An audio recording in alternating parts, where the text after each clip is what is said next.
Hello everybody, इथं वंग भस्म यालाच आपण मॉडर्नमध्ये टीन असे म्हणतो. आता याचं जर केमिकल कंपोजिशन जर बघितलं मित्रांनो तर प्रामुख्याने SnO2 यस पाहिजे. आता वंग आपल्याला घटकद्रव्य कोणते कोणते घ्यायचे तर घटकद्रव्य याच्यामध्ये प्रामुख्याने शुद्ध वंग एक भाग घ्यायचा आणि कुमारी स्वरसाची भावना द्यायची. तर आता ही निर्माण विधी पुन्हा एकदा बघूया. तर याच्यामध्ये पहिलं आहे की सर्व घटकद्रव्य हे एकत्र करायचे आहे की नाही सांगितल्याप्रमाणे. आता एकत्र केल्याच्यानंतर त्यांना काय करायचं, तसंच राहू द्यायचं का नाही.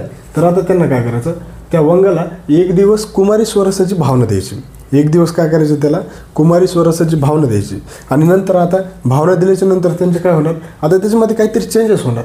मग त्यांच्याचं काय करायचं, त्याला चक्रिका बनवायच्या. आता चक्रिका बनवल्याच्या नंतर त्यांना सूर्यप्रकाशामध्ये ठेवायचं आणि सूर्यप्रकाशामध्ये ठेवल्यानंतर ते सुकून जातील. आता नंतर मग ते सुकलेलं काय करायचं, सराव संपुष्ट घ्यायचा. सराव संपुष्ट घेतल्यानंतर त्यांचं चांगलं संधिलेपन करायचं आणि त्यांना अर्धा गजपूट द्यायचा. आता अर्धा गजपूट दिल्याच्या नंतर आपल्याला वंग भस्म प्राप्त होणार. अशा पद्धतीने फार्माकोडायनॅमिक्स जर बघितलं मित्रांनो तर याच्यामध्ये आयुर्वेदिकनुसार रसविरी विपाक लिहावं लागते. तर आता प्रामुख्याने आब्रक भस्माचं जर रसविरी विपाक जर बघितला तर त्याच्यामध्ये काय येते, रस हे तिक्त आम्ल कटू येते, त्याच्यानंतर कटू विपाक येतो आणि उष्ण वीर्यात्मक येतो. त्याच्यानंतर गुरुस्निग्ध हे गुण येतं. त्याच्यानंतर नेक्स्ट येते ते म्हणजे फार्माकोकायनेटिक्स. आता तुम्हाला फार्माकोकायनेटिक्स माहीतच आहे. तर फार्माकोकायनेटिक्समध्ये काय येतात, A, D, M आणि E. तर आता आमायिक प्रयोग त्यालाच आपण मॉडर्नमध्ये थेरपॅटिक युजेस असं म्हणतात.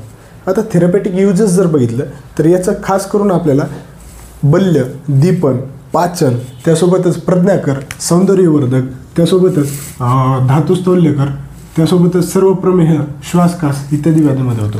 कोणते आता कर्म जर बघितलं तर मोड ऑफ ॲक्शन. आता याचं मोड ऑफ ॲक्शन जनरली आता हे भस्म आहे तर याच्यामध्ये लघुता असणार. आता हे भस्म आहे म्हणून हे शीघ्रव्यापी असणार, म्हणजे लवकर पसरणारं असणार आणि हे सूक्ष्म स्त्रोतगामित्वपर्यंत जाणार असणार. तर त्यासोबतच दीपन कार्य करतो, रुचिकर आहे, पाचन कार्य करतो.